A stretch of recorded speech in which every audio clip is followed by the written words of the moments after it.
اعوذ باللہ من الشیطان الرجیم بسم اللہ الرحمن الرحیم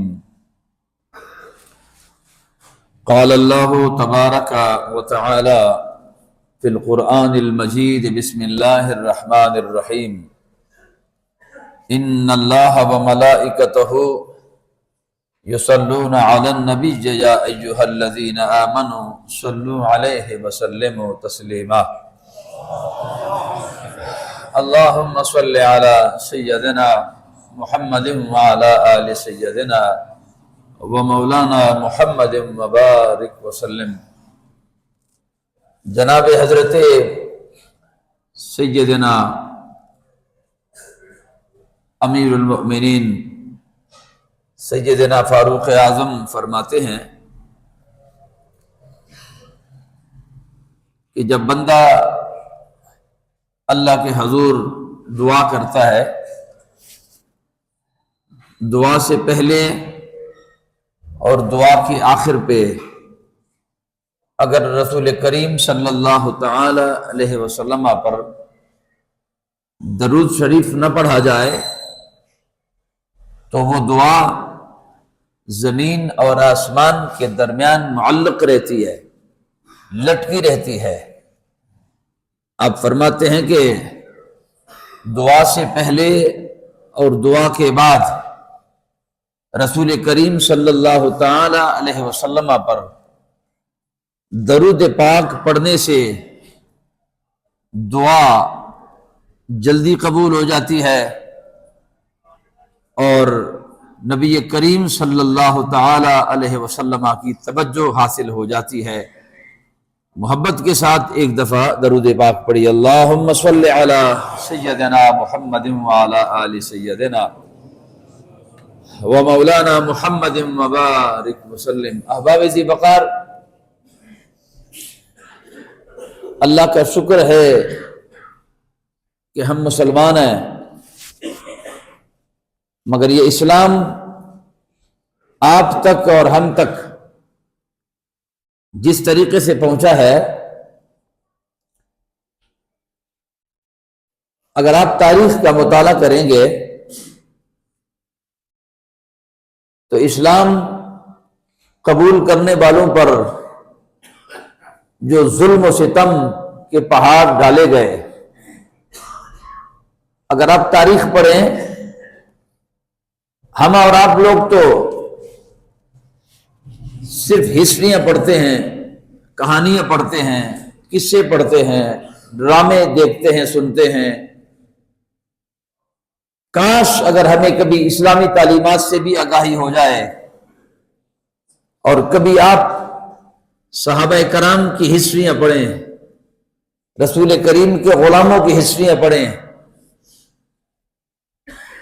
کہ اپنے بتوں کو چھوڑ کر، اپنے مذہبوں کو چھوڑ کر، اپنے وطن چھوڑ کر، اپنے بیوی بچوں کو چھوڑ کر، اپنے بزنس اور کاروبار کو چھوڑ کر،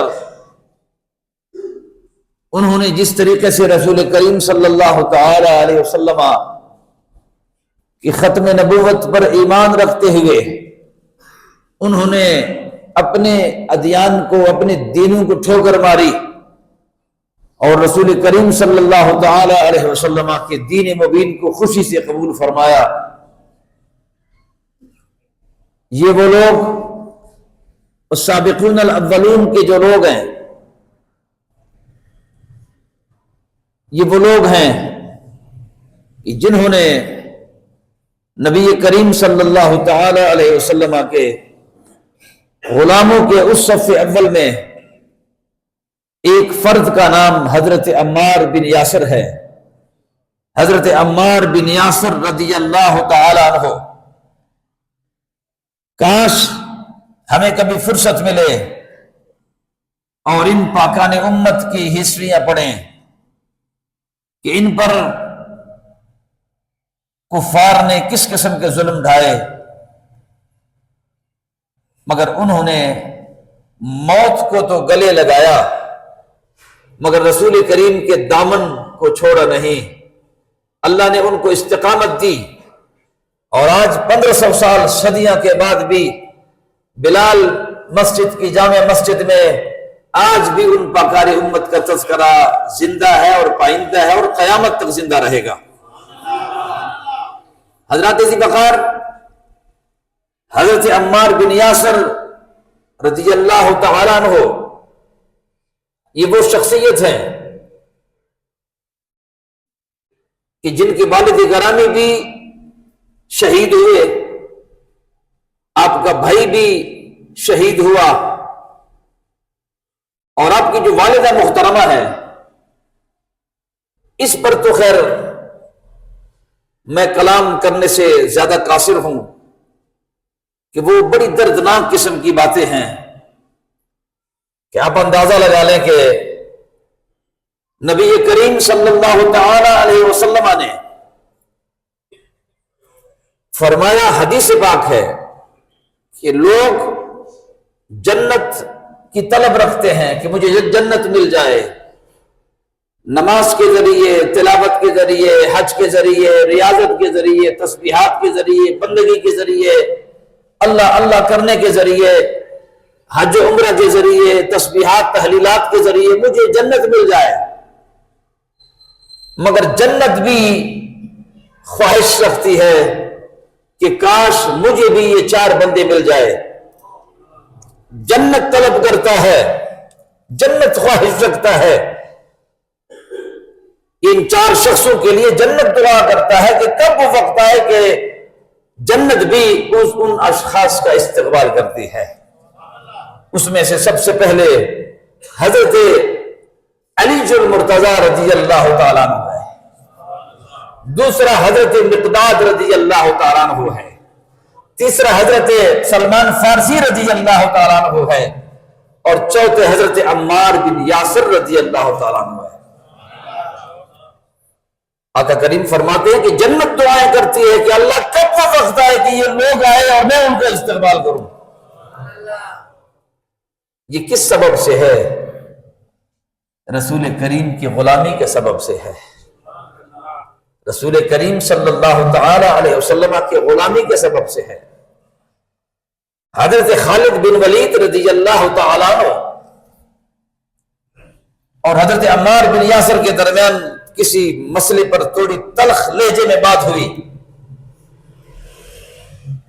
تو حضرت خالد بن ولید رضی اللہ تعالیٰ عنہ نے حضرت عمار بن یاسر رضی اللہ تعالیٰ عنہ کو تھوڑا ڈانٹا،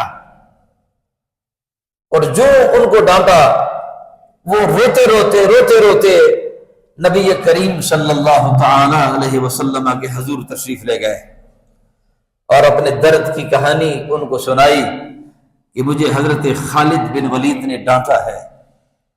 آقا کریم صلی اللہ تعالی علیہ وسلم خاموش ہوئے، اور کچھ دیر کے بعد جب نماز کا وقت ہوا تو نماز باجماعت پڑھی گئی۔ نبی کریم صلی اللہ تعالی علیہ وسلم نے جب جماعت کرائی، جماعت کرانے کے بعد جب صحابہ کرام رسول کریم صلی اللہ تعالی علیہ وسلم کے ساتھ مصافحہ کر رہے تھے، تو ان مصافحہ کرنے والوں میں سے صف میں کھڑے رہے حضرت خالد بن ولید بھی رضی اللہ تعالیٰ عنہ۔ جب حضرت خالد بن ولید رضی اللہ تعالیٰ عنہ آگے بڑھے اور آقا کریم صلی اللہ تعالی علیہ وسلم کے ساتھ ہاتھ ملایا، جب ہاتھ ملایا تو آقا کریم صلی اللہ تعالی علیہ وسلم نے حضرت خالد بن ولید کے ہاتھ کو زور سے پکڑا، اور زور سے پکڑنے کے بعد جھنجھوڑا، اور جھنجھوڑ کے فرمایا کہ اے خالد بن ولید، تمہیں پتہ نہیں کہ جس سے حضرت عمار بن یاسر ناراض ہو جائے اس سے اللہ بھی ناراض ہو جاتا ہے؟ تمہیں پتہ نہیں کہ جس سے حضرت عمار بن یاسر خفا ہو جائے، ناراض ہو جائے، تو اللہ بھی اس سے خفا ہو جاتا ہے؟ اور یاد رکھنا اے میرے پیارے صحابہ، سنو، جو شخص حضرت عمار بن یاسر کے لیے دل میں غصہ رکھے یا بغض رکھے، وہ اللہ تعالی کے ساتھ دشمنی کے لیے تیار ہو جائے۔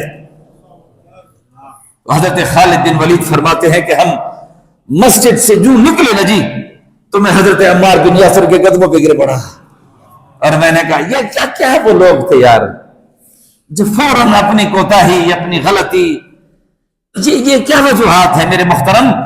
آج ہٹ درمی ہے. آپ اگر کسی کو اپنی کوتاہی بتا دیتے ہیں، غلطی بتا دیتے ہیں، تو بجائے اس کی وہ اصلاح کرے، وہ آپ کے ساتھ ناراض ہو جاتا ہے، خفا ہو جاتا ہے. اس لیے میرے محترم کوئی اصلاح کرنے کو تیار نہیں، اپنی اصلاح نہیں کرتا کوئی. اور اگر آپ نے کسی کو اصلاح کرنے کی کوشش کی تو وہ ہماری باتوں کو جو رنگ دیا جاتا ہے. حضرت ذی وقار نبی کریم صلی اللہ تعالی علیہ وسلم فرماتے ہیں کہ اپنی کوتاہی اور اپنی کوتاہی اور غلطی اہل ایمان ہی قبول کرتے ہیں. بے ایمان انسان ہٹ درم ہوتا ہے، سخت دل کا بندہ وہاں ایمان نہیں ہوتا. نرم دل، نرم باتیں، حوصلے والی باتیں اور باہمت باتیں، مایوس کن باتیں نہیں کرنے چاہیے. نبی پاک صلی اللہ تعالی علیہ وسلم نے تو یہاں تک فرمایا کہ کسی مایوس انسان کے ساتھ کبھی مشورہ بھی نہ کرو. وہ مایوس ہوتا ہے، او جی کچھ نہیں ہوتا جی، او کچھ بھی نہیں ہوتا، دیکھو نا جی یہ اسلام کی بات ہے، یہ کچھ. حضور نے فرمایا جو اس طرح کی باتیں کرتے ہیں ڈرو، ان لوگوں کی مجلس سے مت جایا کرو. ان کے مجالس میں وہ خود مایوس ہے، تمہیں بھی مایوس کر دیں گے. ان کو مایوسی کا مرض لگ چکا ہے. اور جن کے حوصلے پست ہو جائے، جن کے حوصلے ختم ہو جائے. جنگ یمامہ میں دوران جنگ مسلمان آپس میں بکر گئے. انسان ہے نا، مشکل گھڑی ہے، مشکل وقت ہے، تلوار چلتے ہیں، نیزے چلتے ہیں. اس طرح بٹنوں والا دور تو نہیں تھا نا جی، تلواروں والا دور تھا، خنجروں والا دور تھا، ڈانگوں والا دور تھا، زور آزمائی ہوتا تھا. آمنے سامنے بندے جاتے تھے اور وہاں پتہ چلتا کہ کون کتنے پانی میں ہے. تو حضرت عمار بن یاسر رضی اللہ تعالیٰ عنہ نے جنگ یمامہ میں مسلمانوں کو بکرتے دیکھا تو آپ نے تلوار ہلائی، لہرائی ہوا میں، اور آپ نے فرمایا مت گھبراؤ، میں تمہارا ساتھ دیتا ہوں. 94 سال عمر ہے. 3 روایات ہیں، 93، 94، 95، یہ 3 روایات ہیں. 94 سال عمر ہے حضرت عمار بن یاسر کی رضی اللہ تعالیٰ عنہ کی، اور آپ نے تلوار لہرائی ہوا میں اور فرمایا میں تمہارے ساتھ ہوں، میں تمہارا ساتھ دیتا ہوں. ہمت کرتے ہیں ہم اپنے ذات کے لیے تھوڑے ہوئے، آ جاؤ، اللہ بھی ہمارے ساتھ ہے، اس کا رسول بھی ہمارے ساتھ ہے. آؤ اکٹھا حملہ کرتے ہیں. اور پھر جب حملہ کر دیا نا جی تو پھر کس طرح اللہ کریم نے فرمائی. حضرت ذی وقار، میں آپ کی خدمت میں گزارش کر رہا تھا کہ حضرت عمار بن یاسر رضی اللہ تعالیٰ ہر وقت عبادت کرتے، زیادہ تر وہ خاموش رہتے. یہ بھی بڑا مشکل کام ہے ویسے خاموش رہنا، مگر ہر وقت آپ خاموش رہتے زیادہ، اور دعائیں کرتے کہ یا اللہ مجھے فتنوں کے دور سے محفوظ رکھنا. وہ فتنوں کا دور جس میں بیٹا باپ کا احترام نہ کرے، وہ فتنوں کا دور جس میں مسجدیں خالی ہو جائے، وہ فتنوں کا دور جس میں ماں کا احترام نہ ہو، وہ فتنوں کا دور جس میں رسول کریم کا احترام نہ ہو، وہ فتنوں کا دور جو رسول کریم کے ساتھ اقدس کو بھی باس میں لایا جاتا ہے اور رسول کریم کی عظمت پر بھی سوال کیا جاتا ہے. جیسے آج لوگ سوال کرتے ہیں رسول کریم کی سیرت کے حوالے سے، رسول کریم کے اصحاب کرام کے حوالے سے، حضور کے اہل بیت اطہار کے بارے میں. آپ دعا کرتے تھے کہ یا اللہ ایسے فتنوں کے دور سے مجھے محفوظ رکھنا. رسول کریم نے فرمایا کہ آخری وقت آئے گا میری امت میں فتنوں کا دور ہوگا، اور فتنے بارش کے قطروں کی طرح برسیں گے. فتنے بارش کے قطروں کی طرح برسیں گے، وہاں ایمان بچانا بہت مشکل ہوگا. رسول کریم نے فرمایا کہ صبح جب بندہ اٹھے گا مسلمان ہوگا، اور سورج ڈھلنے سے پہلے کافر ہوگا. وہ دور ہوگا. صبح مسلمان ہوگا، رات کو آپ نے اس کو عشاء کی نماز میں باجماعت دیکھا ہوگا، مگر رسول کریم نے فرمایا کسی کی نمازیں دیکھ کر، کسی کے روزے دیکھ کر، کسی کی عبادت، ریاضت، بندگی، تسبیحات دیکھ کر، کسی کے روڑتی ہوئی تسبیح دیکھ کر متاثر نہ ہو جایا کرو. متاثر وہ ہے کہ تمہاری جنتیں کیسی ہے، تمہاری خلوتیں کیسی ہے، تمہاری راتیں کیسی ہے، تمہارا قول فعل کیسا ہے، تمہارا رویہ باپ کے ساتھ کیسے ہے، ماں کے ساتھ کیسے ہے، پڑوسی کے ساتھ کیسے ہے، ایمان کے ساتھ کیسے ہے، اور محلے داروں کے ساتھ کیسے ہے۔ خدا تمہارے نمازوں سے، روزوں سے، حج سے، زکات سے خدا دھوکہ نہیں کہتا۔ وہ اللہ تمہاری جنتوں کی بھی خبر رکھتا ہے، خلوتوں کی بھی خبر رکھتا ہے، اور وہ کہتے ہیں وَنَحْنُ أَقْرَبُ إِلَيْهِ مِنْ حَبْلِ الْوَرِيدِ، اللہ فرماتے ہیں میں تمہارے اندر رہتا ہوں ہر وقت، مجھ سے تمہاری کون سی شے چھپی ہوئی ہے، مجھ سے تمہاری کوئی شے مخفی نہیں ہے، میں باخبر ہوں، علیم بذات الصدور ہوں۔ تم جتنے بد کردار ہو کسی کو معلوم نہیں مگر تمہارے رب کو پتہ ہے۔ ہاں اگر تم گناہ کرتے ہو، نالائقیاں کرتے ہو، میں تمہارا پردہ کسی کے سامنے ظاہر نہیں کرنا چاہتا، اس میں تمہاری اپنی تدبیر نہیں ہے، اس میں رسول کریم کی شفقت ہے۔ یہ رسول کریم کی وجہ سے میں تمہارے پردے مخلوق کو بتانا نہیں چاہتا۔ اور رسول کریم نے پھر اس فرمان خدا کی تشریح فرمائی۔ رسول کریم نے فرمایا کہ اگر خدا ہر ایک کو وہ آنکھ دے دے کہ ہر بندے کو اندر باہر سے دیکھے، تو ہم لوگ اتنے غلیظ ہیں، اتنے پلید ہیں کہ کوئی بندہ دوسرے بندے کے ساتھ بیٹھنا گوارا نہ کرے۔ اتنی ہماری راتیں پلید ہیں، اتنے ہمارا قول فعل پلید ہے۔ اور میں اکثر کہا کرتا ہوں کہ جس معاشرے کا ملا مولوی جھوٹ بولے، جس معاشرے کا سیاستدان جھوٹ بولے، جس معاشرے کا نمازی جھوٹ بولے، جس معاشرے کا حاجی نمازی جھوٹ بولے، اس معاشرے میں آپ امن کہاں سے تلاش کریں گے؟ محترم، یہ غور طلب باتیں ہیں، ان باتوں پہ غور کیا جائے اور اپنے بھولے ہوئے سبق کو پھر سے یاد کیا جائے۔ کوئی حکومت کا بندہ آئے گا جو مجھے اور آپ کو سمجھائے گا؟ کیا میں اپنے وجود پر حاکم نہیں کہ مجھے اللہ کریم نے سر سے لے کر پاؤں تک اس سلطنت کی حکومت اللہ نے مجھے دی ہے۔ آپ کو اخبار پڑھنے کا شوق ہے، آپ کو ٹیکنالوجی یعنی توجہ کو تو کرو میری باتوں پہ ذرا، سوشل میڈیا دیکھنے کا شوق ہے، پورے ملک کی خبر آپ لیتے ہیں، پاکستان کے 4 صوبے ہیں، ایک ایک صوبے کی خبر آپ رکھتے ہیں، ملک کی خبر آپ رکھتے ہیں، مگر اس ملک میں روزانہ جھوٹ بولا جاتا ہے۔ اس ملک میں یہ انسان خدا کا باغی ہوا، رسول کا باغی ہوا، دین کا باغی ہوا، باپ کا باغی ہے، ماں کا باغی ہے، نماز کا باغی ہے، مسجد کا باغی ہے، وہ جھوٹ بولتا ہے۔ اس ملک کی اور اس ملک کی خبر کون لے گا؟ اس کی خبر کون لے گا؟ ہر بندہ دوسرے کو بتاتا ہے، اپنی غلطی ماننے کو کوئی تیار نہیں ہوتا۔ توجہ کرو گا حضرات، رسول کریم نے فرمایا کہ یہ وہ آخری دور ہوگا۔ اور ایک خطرناک بات جو اس سے بھی بڑی خطرناک بات ہے وہ یہ ہے، رسول کریم نے فرمایا کہ وہ آخری دور جب آئے گا، وہ کون سا، اس کی علامات رسول کریم نے فرمائی۔ اپنے دلوں کو تھام کے رکھو، میں کو بات کرنے لگا ہوں۔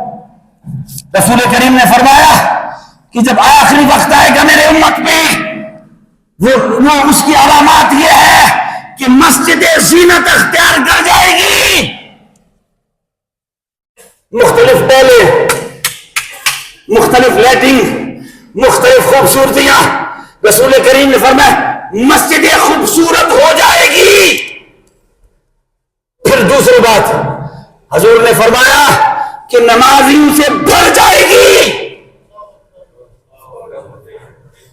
نمازیوں سے بھر جائے گی، ایک منزل بن جائے گا، دوسرا بن جائے گا، 7 زمین خریدی جائے گی، مسجد تنگ پڑ جائے گی، مسجد میں جگہ نہیں ملے گی، مگر رسول کریم کے آنکھیں چم چم کے برسی۔ رسول کریم نے فرمایا اس بڑے اجتماع میں ایماندار ایک بھی نہیں ہوگا۔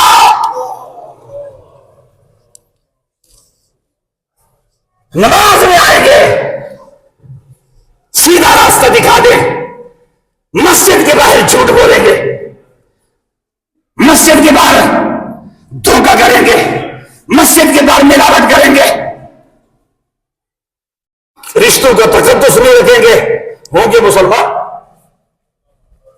رسول کریم نے فرمایا وہ فتنوں کا دور ہوگا، اور حضرت عمار بن یاسر ہر وقت ان فتنوں کے لیے دعا کرتے کہ یا اللہ اس فتنوں سے پہلے مجھے اٹھا دیں۔ ہم پلاٹ کا سودا کرتے ہوئے 100 بار سوچتے ہیں، گاڑی کا سودا کرتے ہوئے 100 بار سوچتے ہیں، مگر صبح سے شام تک ہم ایمان کتنی دفعہ بیچتے ہیں، کبھی سوچا؟ توجہ کرو حضرات، حضرت عمار بن یاسر رضی اللہ تعالیٰ عنہ کے اوپر کیا کیا مظالم ڈالے گئے، توجہ تو کرو ذرا۔ ہم نے کیا دیکھا ہے؟ ہم تو مسجد تک نہیں آ سکتے، میرا تو ایمان اتنا مضبوط ہے جو مجھے گھر سے مسجد تک نہیں لا سکتا، یہ میرا ایمان کا لیول ہے، میرے تیرے ایمان کا لیول یہ ہے۔ 5 منٹ جب باقی ہو گئے ہم مسجد میں آتے، یہ ہمارا ایمان ہے۔ مگر رسول کریم نے فرمایا کہ خوش قسمت ہے وہ لوگ جو باجماعت نماز کا انتظار کرتے ہیں۔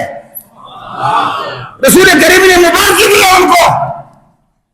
ہم عین اس ٹائم پر آتے ہیں جب خطبے کا ٹائم ہو، خطبے کے ٹائم پہ کوئی ایک خطبہ سنتا ہے، کوئی دونوں سن لیتے ہیں، اور 2 رکعت پڑھنے کے بعد کبھی تماشا کرنا ہے تو سیڑھیوں پہ تماشا کرو کہ بھاگتے ہوئے جاتے ہیں وہ منافق لوگ جو خدا کے گھر سے مجبور تو کوئی ایک ہوگا نا، کوئی ایک اللہ کا بندہ مجبور ہوگا جو جناب سیدنا فاروق اعظم جیسے، جناب سیدنا فاروق اعظم رضی اللہ تعالیٰ عنہ نے ایک شخص کو مسجد کے دروازے پہ روکا اور آپ نے فرمایا آپ امام کے ساتھ دعا کیوں نہیں کرتے، بقیہ نماز مسجد میں کیوں نہیں پڑھتے، فرض پڑھ کے بھاگ کیوں رہے ہو؟ توجہ کرو ذرا، توجہ کرو ذرا حضرات، وہ صحابی رسول ہے، رسول کریم صلی اللہ تعالی علیہ وسلم کے صحابہ، توجہ کرو ذرا، بھاگتا ہوا دوڑتا ہوا دروازے پہ جاتا ہے، فاروق اعظم اس کو روکتا ہے، کدھر جا رہے ہیں؟ وہ عرض کرتا ہے کہ اے امیر المؤمنین، ہمارے گھر میں کپڑوں کا ایک جوڑا ہے، یہ مردانہ جوڑا جو میں نے پہنا ہے ایک ہی جوڑا ہے، اور میری جو بیوی ہے وہ دوپٹے سے اپنے یعنی ان کے سر پہ دوپٹہ بھی موجود نہیں ہے، ابھی میں گھر بھاگا بھاگا جا رہا ہوں، یہ کپڑے میری بیوی نے پہننے ہیں، انہوں نے بھی نماز پڑھنی ہے، اس لیے بھاگا بھاگا جا رہا ہوں۔ یہ ہے فاروق اعظم کا دور، توجہ کرو ذرا، ہم اور آپ پتہ نہیں کس چیز کی گمنڈ میں ہیں، آپ اسی پہ خوش ہوتے رہے، میں نے عمرہ کر لیا، میں نے حج کر لیا۔ میں آپ کو بتانا چاہتا ہوں اے 10 عمرے کرنے والے، اے 10 حج کرنے والے، میں آپ کے ضمیر کو جھنجھوڑنا چاہتا ہوں، خدا آپ کے بار بار کعبہ کے ڈیرے، مدینہ طیبہ کے ڈیروں پہ اتنا خوش نہیں ہوتا جتنا آپ یہ ایک یتیم کے سر پہ ہاتھ رکھے۔ یہ کندھا آپ نے اور ہم نے جنازوں کے لیے وقف کیا ہے، کاش کسی یتیم کا بوجھ بھی اسی کندھے پہ اٹھاؤں نا، کسی غریب کا بوجھ بھی اس کندھے پہ اٹھاؤں۔ ایمان کی استقامت تو ان سے پوچھئے کہ حضرت عمار بن یاسر کے کپڑے اتارے ابو جہل نے، اور سامنے ستون کے ساتھ باندھا گیا. جو صاحب اولاد ہیں ان سے مخاطب ہوں. ماں کو سامنے لایا, عمار بن یاسر کو سامنے ستون کے ساتھ باندھا گیا, کپڑے اتارے گئے اور ہاتھوں پر میخیں تونک دی گئی. اپنے دل کو دماغ کو حاضر کر کے سنو, اپنے ایمان کا لیول چیک کرو کہ ہم کہاں کھڑے ہیں. جنہوں نے اسلام قبول کیا انہوں نے نہ جان کی پرواہ کی, نہ اولاد کی پرواہ کی, نہ خیرت عزت کی پرواہ کی. انہوں نے جب بھی پرواہ کی رسول اللہ کی پرواہ کی ہے. انہوں نے ہاتھوں پر میخیں ٹوک دی گئی اور والدہ محترمہ کو, عمار بن یاسر کی والدہ محترمہ کو بتایا گیا کہ چھوڑ دو رسول اللہ کا دامن, تمہارے بیٹے کو رہا کر دیا جائے گا, مگر قربان جاؤں حضرت عمار بن یاسر کی والدہ, تیری عزت کو سلام, تیرے شان کو سلام. آپ نے فرمایا اے ابو جہل یہ تو ایک بیٹا ہے, اس طرح 100 بیٹے بھی ہوں رسول اللہ کے ناموس پہ قربان ہے.